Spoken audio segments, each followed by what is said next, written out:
I am so excited to be here today and talk about turning your passion into a full-time career over the age of 50. That's exactly what I have done almost 7 years ago. I'm 58 now and I started my own business in my early 50s. And my hope is that my journey will inspire you and show you that it really never is too late to create the life you want. For instance, I always dreamt of living in the Pacific Northwest and owning my own plane. And here we are. I took a lot of leap of faith to get here, and but yeah, and as far as I'm concerned, this is just the beginning too. So I want to share with you a little bit about my journey, the things I've learned along the way, the challenges that I've faced, and so I hope you enjoy this, and I will be happy to answer questions after the presentation. So let us have a look at the agenda.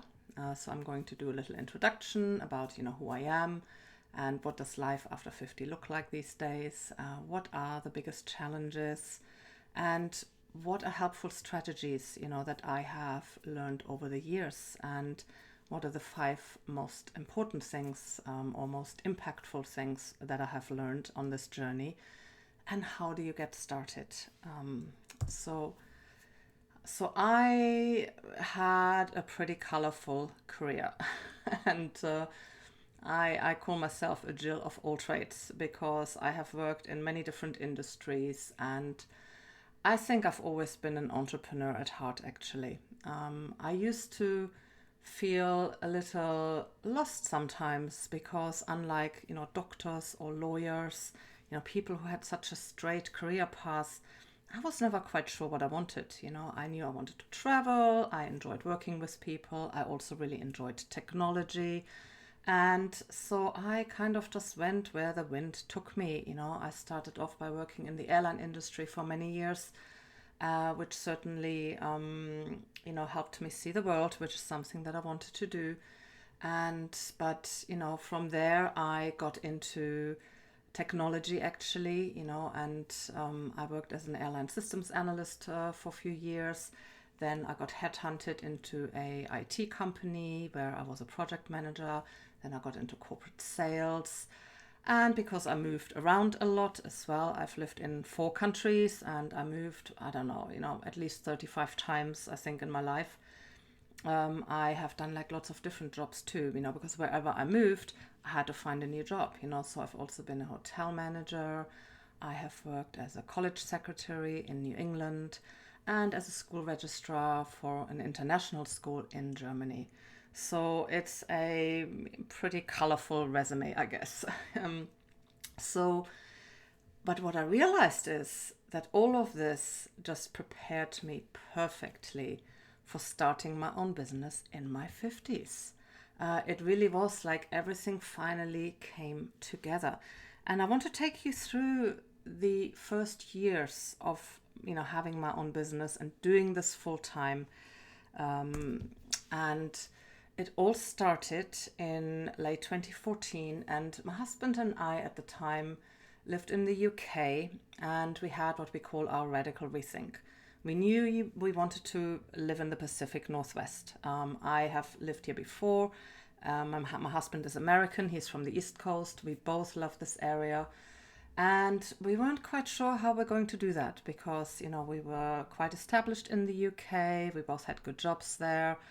But this was always our dream. So one day, a few things happened, and I sent my husband the fateful text message where I said, maybe we need to have a radical rethink on what we're doing. And he took it literal. So we sat down that night and decided we're going to move now. We're going to make this happen. We quit our jobs. We took the modest savings that we had to pay for the relocation, packed up everything and moved to Bellingham in Washington. And we chose Bellingham because it's near the Canadian border, because we have friends in Canada, in Vancouver, and because it's also a very nice area here. We have, visited Bellingham before. And So all of this happened in late 2014. At the same time, a friend of mine asked me if I could redesign the website for her business. Now, I had been dabbling in web design for many years. I've been a blogger since 2005. I was always redesigning my blogs because I just loved it. Web design was my creative outlet. That was absolutely my passion. So I redesigned her website while we were moving, and it was a huge success. I mean, her business basically changed overnight and her sales just went through the roof. And then someone else asked me, when I shared about this, someone else said, "Oh, can you do my website too?" And then I thought, well, instead of looking for a job, which was the original idea or original plan, why don't I become a Squarespace web designer? Because I was already using Squarespace at that point. I'd been using Squarespace for a few years and I loved it. And so that was basically going from my side hustle, which was a passion for web design and blogging, to full-time business as a web designer. That was the first pivot that I took, the first time that I basically dove into entrepreneurship. Up until then, I was always employed. I always had an employer and a 9 to 5 jobs, steady paycheck, all of that. But I was so excited. I was, I don't know, 51, 52 at the time. And I just went for it.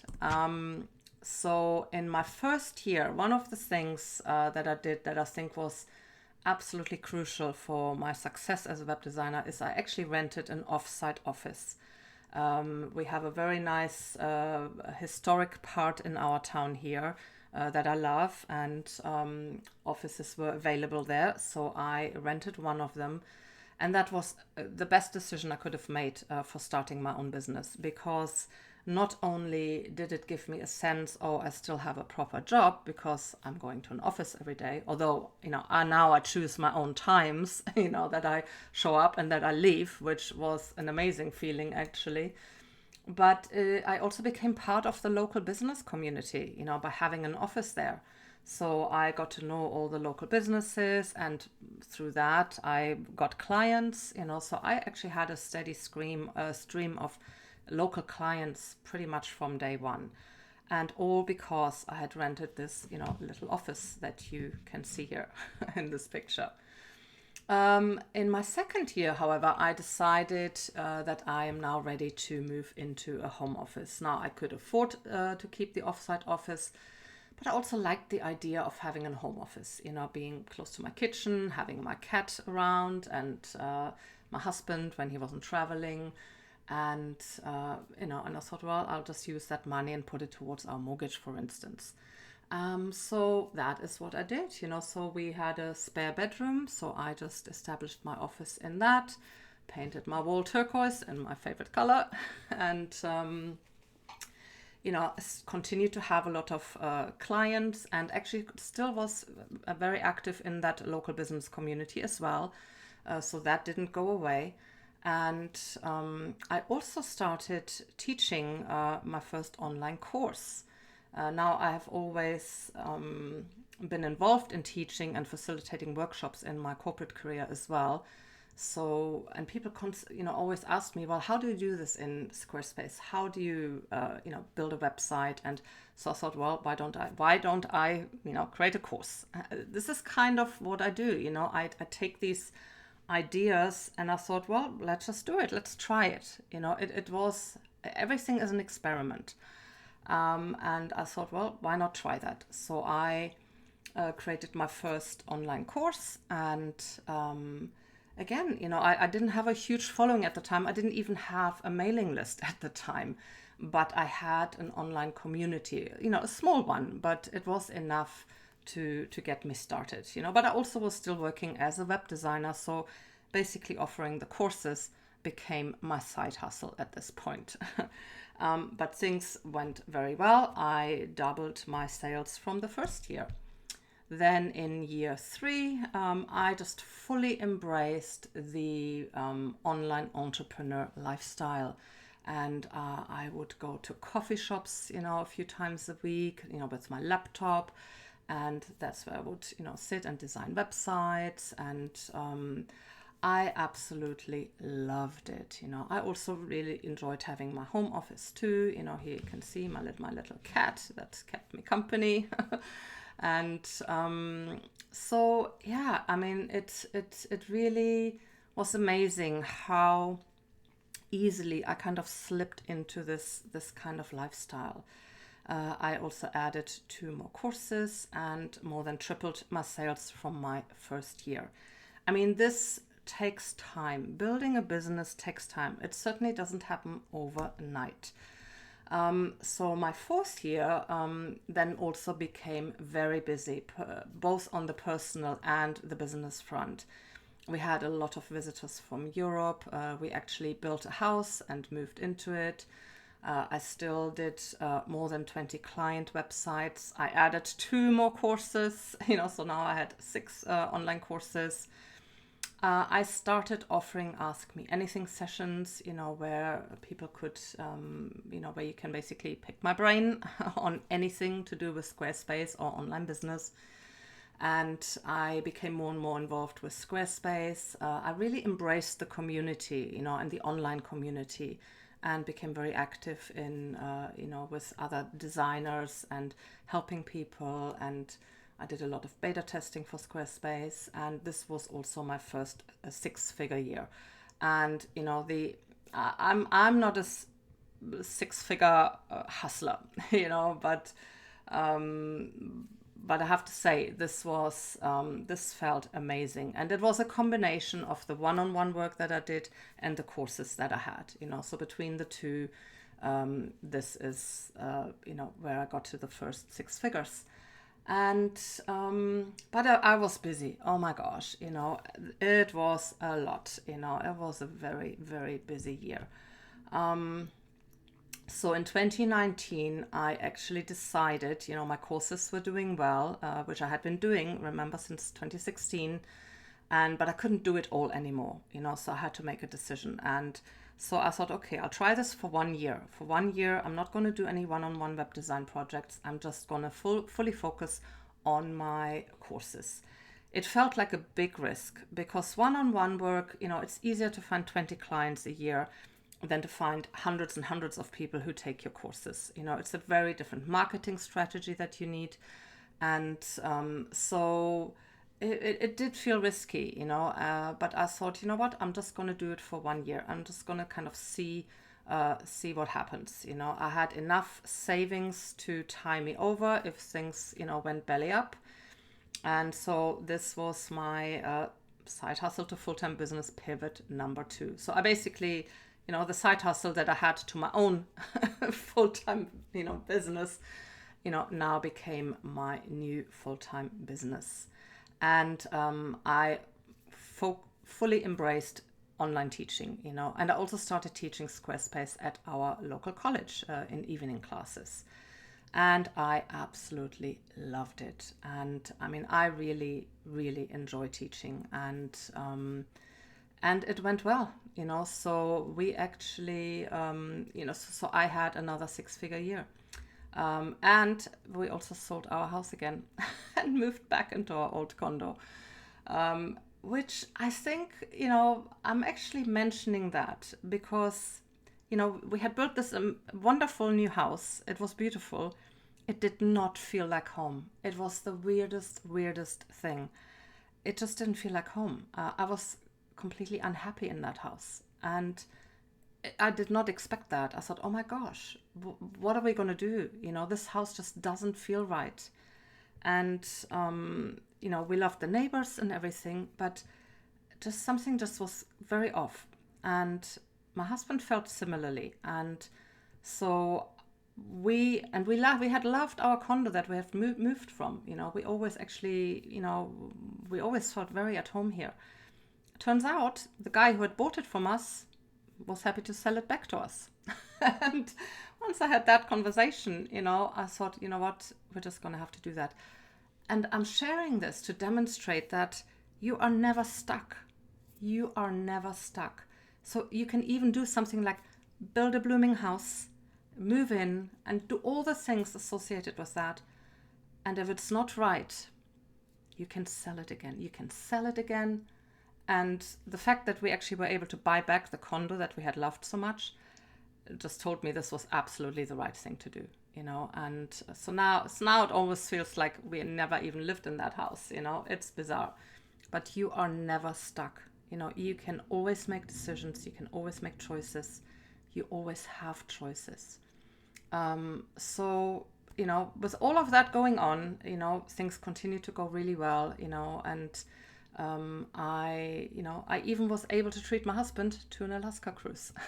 So first time we'd ever gone on a cruise, and I was able to pay it all cash, and it was amazing. It was an amazing cruise. It was an amazing year, an amazing feeling.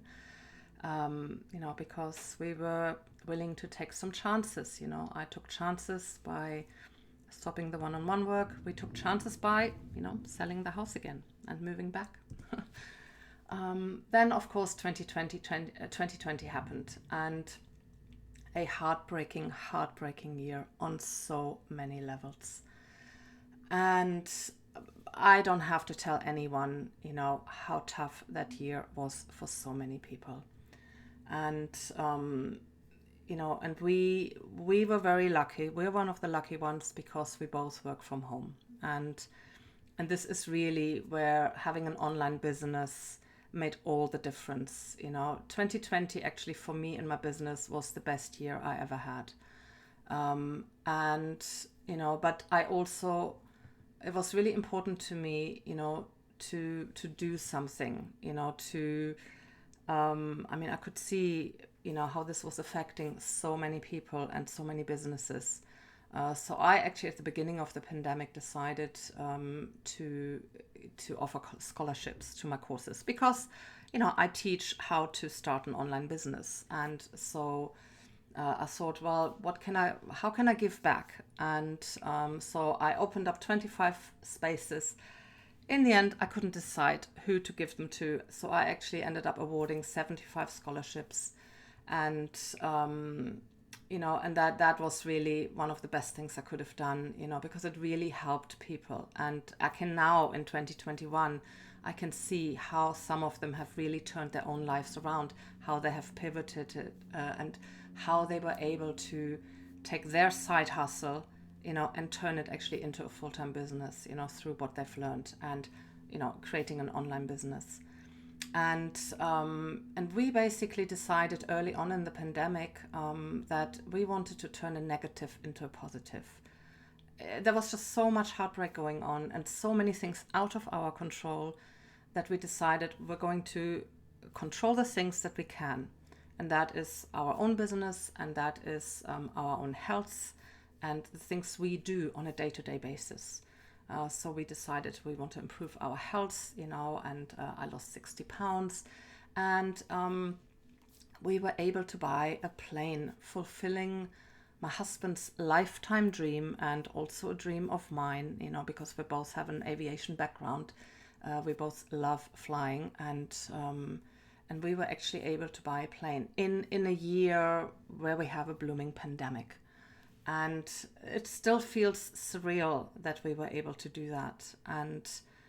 But it's not something that just happened. My husband has been looking for a plane for many, many years. It had to be the right time. It had to be the right plane. It had to be the right amount of money. We are not rich, wealthy people, and so this was years in the making, but the time was right in 2020 and the right plane popped up.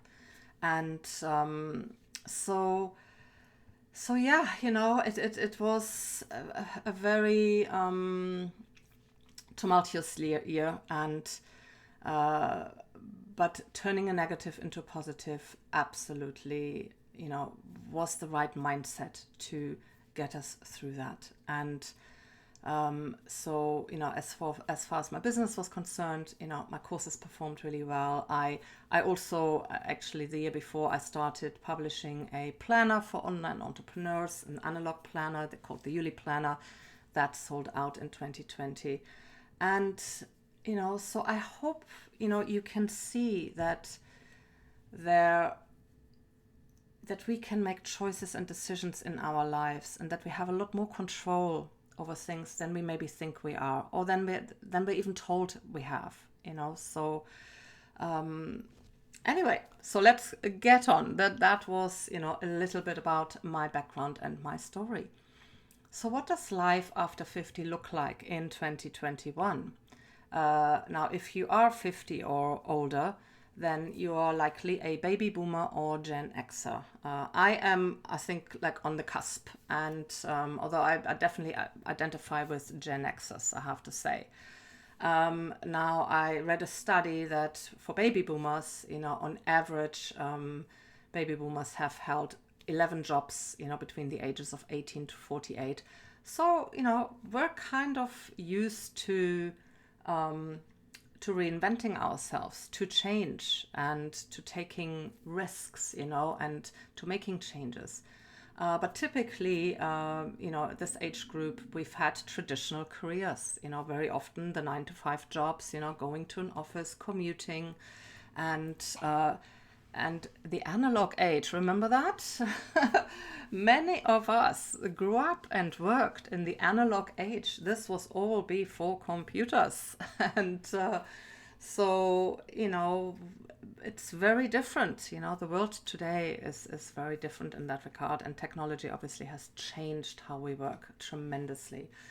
And also many of us, of course, have, gone through marriage and raised families, and so there is like a whole lifetime of experiences here. And our average life expectancy, this is for the US, and this is before COVID, this number, 78 plus. But I think generally it is accepted, that we live longer than we used to, So if you are, if you turn 50 this year, you have potentially another 30 years or more, to do something with your life. I mean, how amazing. So if you decide you want to do that, you want to reinvent yourself after the age of 50, or maybe turn your side hustle into a full-time career or business, what are the challenges that face us? Now, one of the biggest challenges that I have seen and also experienced myself is FOMO, fear of missing out. Certainly age-related, is it too late for me? Am I too old to be doing this? Will I be judged on how old I am? And, I mean, everyone, seems to be just young and pretty, and what am I doing at my age? And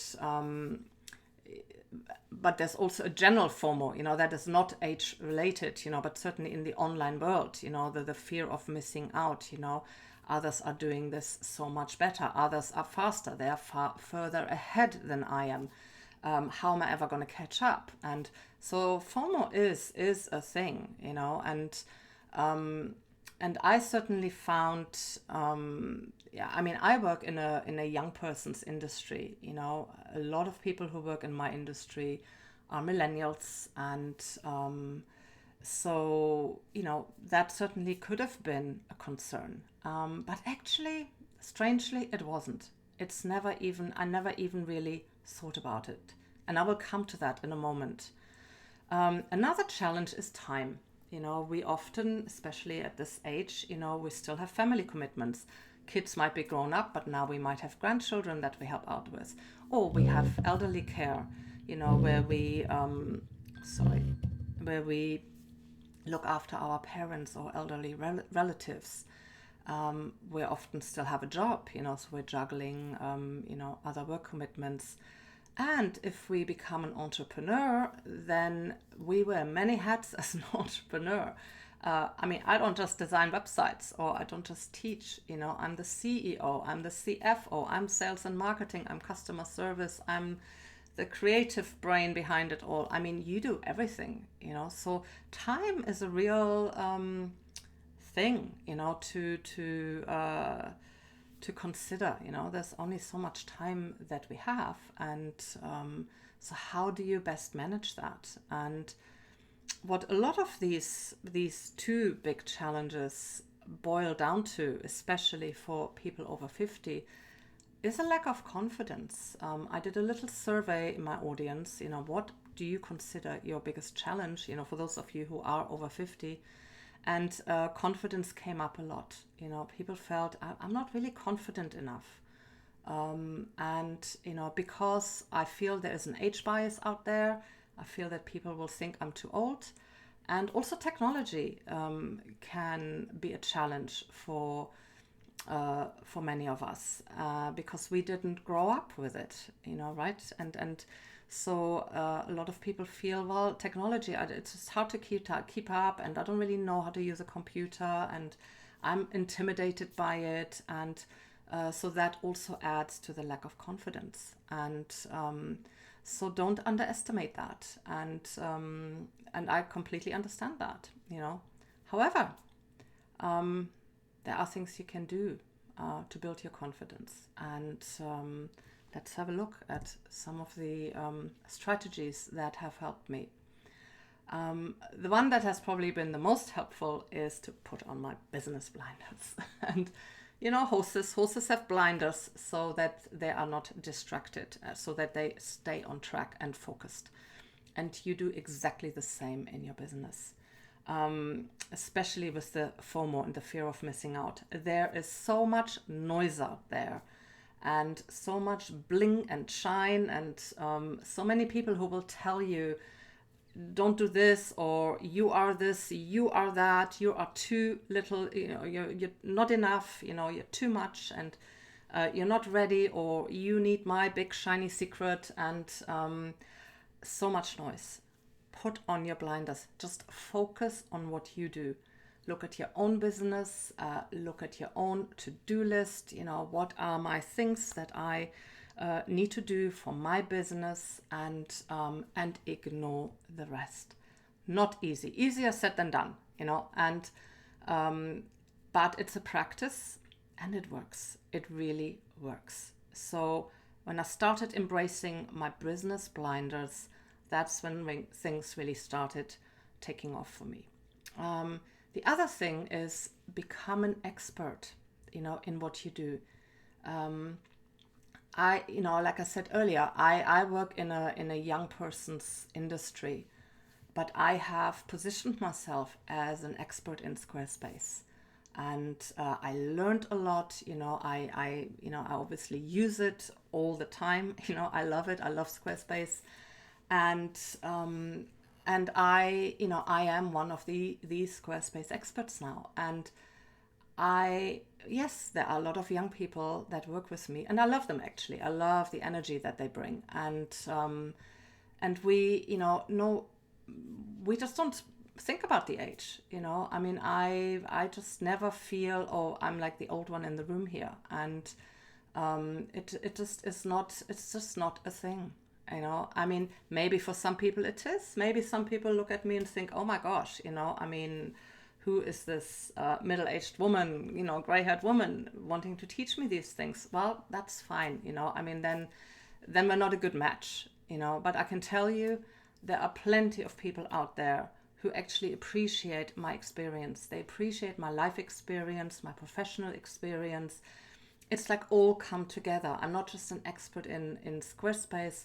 I'm an expert in, how to leverage technology for processes, for making things more efficient and for simplifying how we work. And because that's what I've done in my corporate career as well. I always use technology to improve processes. And I also always loved working with people, so I have a very strong customer service element as well. And so I am just an expert at all these things, and there are many people who appreciate that, so just do that, become good at what you do, become really good at what you do, and you'll be all right. You'll succeed, I promise you. And do the work. This is kind of, goes in also with the business blinders. We have to work at this, and it's hard work sometimes. I have never worked so much in my life, actually. A friend of mine actually once said, you can either work 8 hours for someone else or 24 hours for yourself. And that is so true. The difference, though, is it's for yourself. If it's your own business, you enjoy what you do, it often doesn't actually feel like work. I mean, I will happily in my, like, at the weekends, I kind of, still play around with my website, do some design, and because I enjoy that, and it's not work, but it helps my business, whatever I'm doing.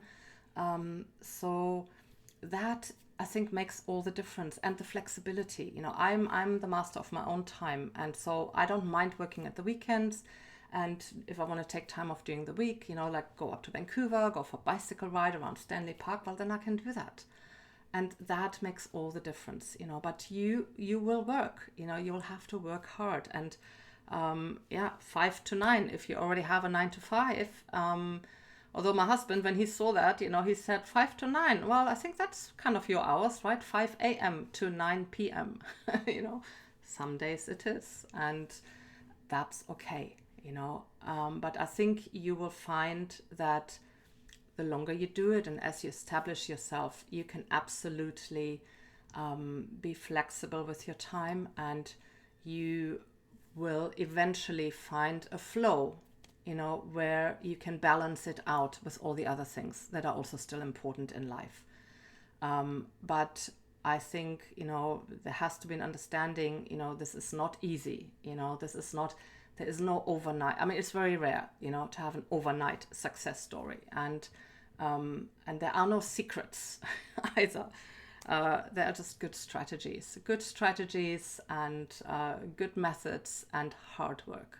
So I think that's just important. And also find your people. Surround yourself with people who support you.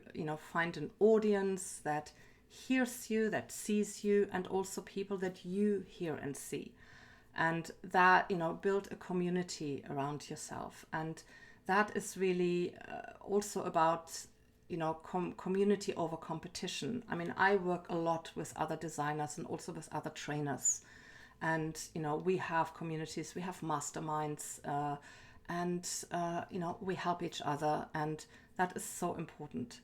So have a think about, who are your people, who are my people, and then nurture those relationships. And finally, be generous, and not just in the means terms of, like what I did with the scholarships last year, but also in how you share your knowledge.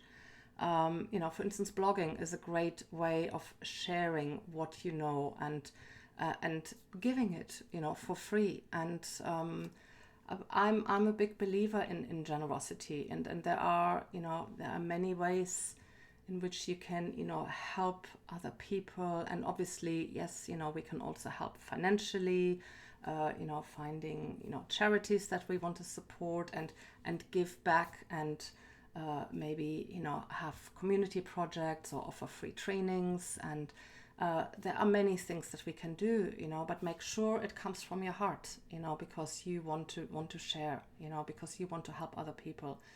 And I just think, being generous is no matter how much you have, you don't need to have a lot to be generous, So,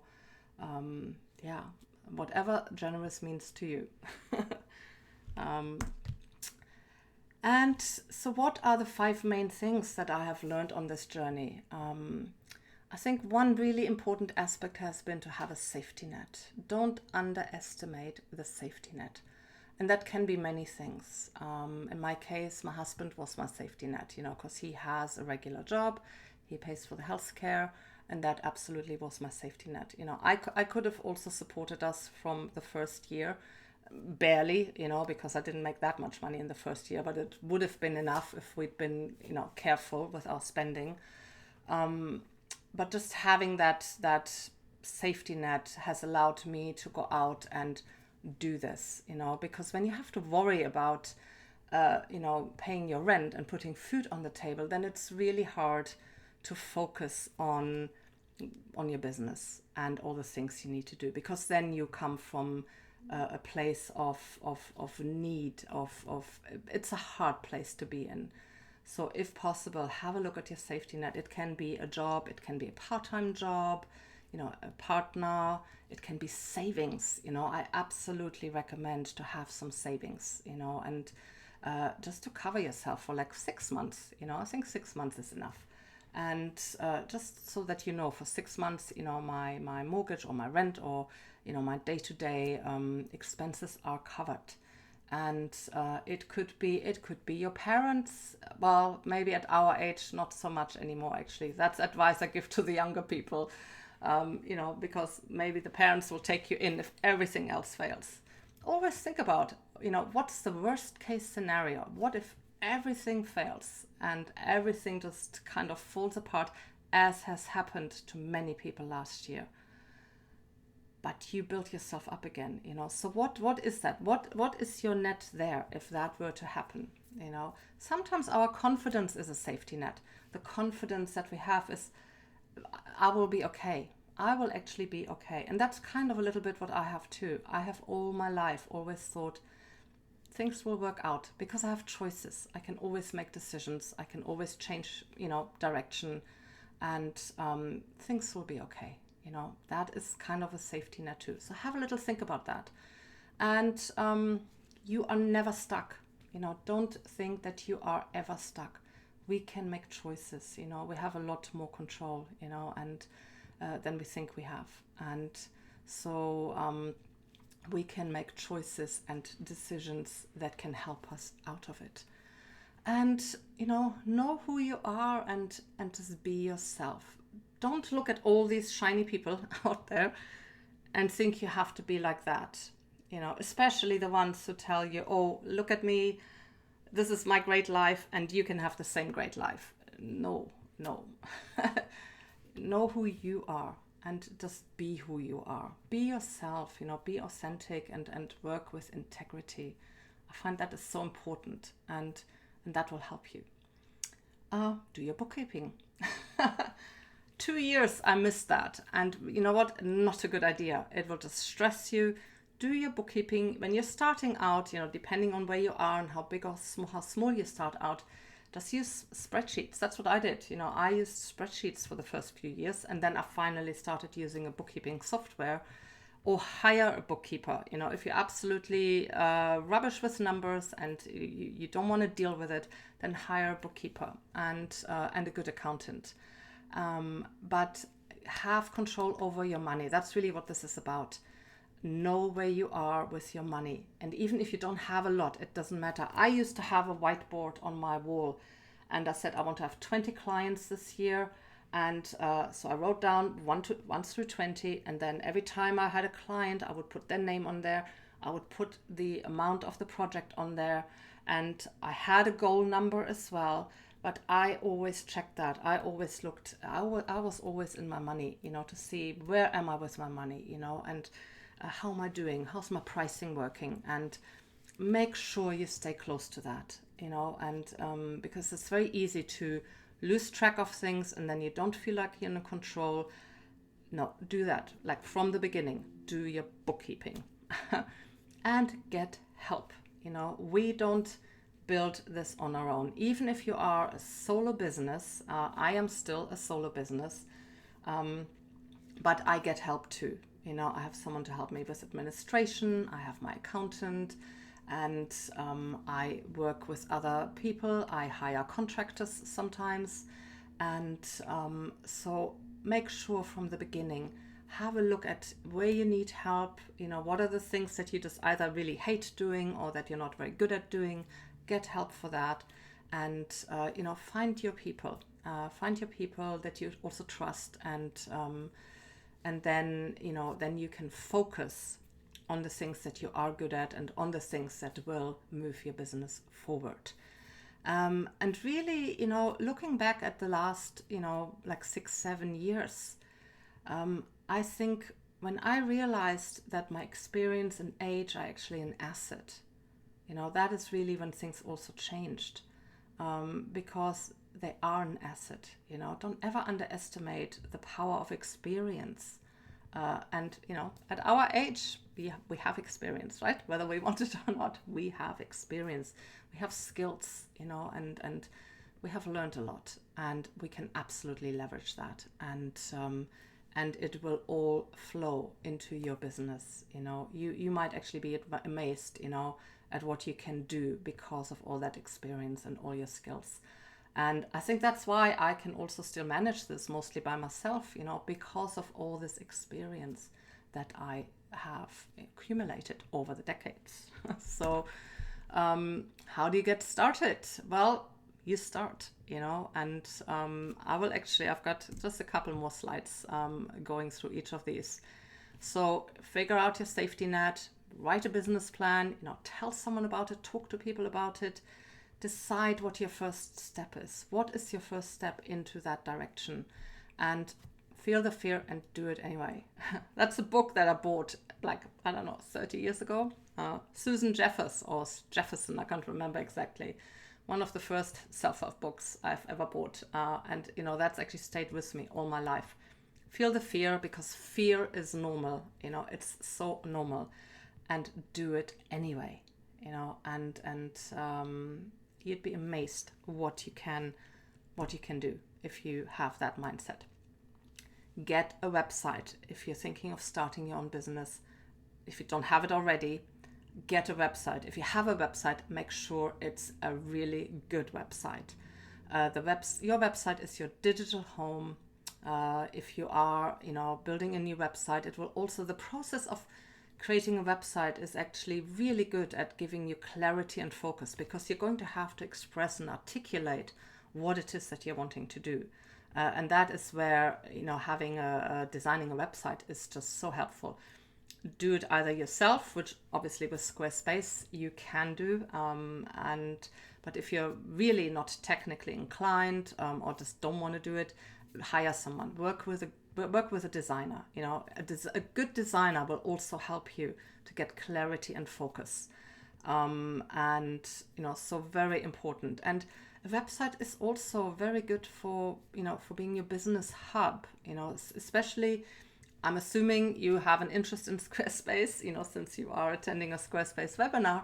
Squarespace is actually so much more than just a website builder. It's a business platform. I use it for pretty much everything. It's for my website, for commerce, to sell my products. I use it for my email marketing. I use it for my online courses because you have memberships with Squarespace.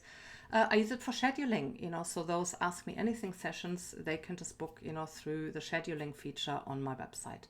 So everything is in one place, and it's easy, I just love having it all in one place. And I really love how Squarespace has grown to this all-in-one platform. I've been using them for 12 years, so I was there right at the beginning, when it literally was just a website builder.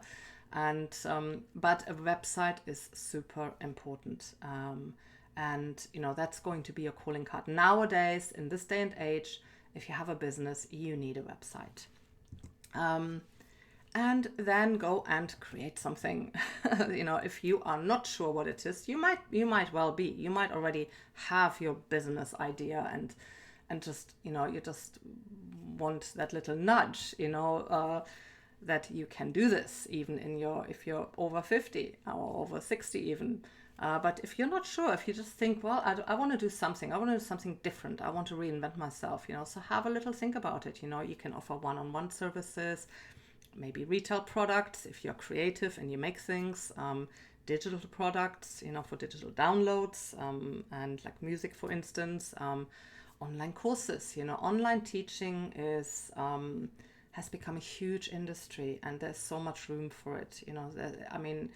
If you have something that you feel really passionate about, that you want to share and teach other people, this is a great time to do that. And online teaching is just wonderful. I love it, and memberships, so you have a lot of options here, to do something online. And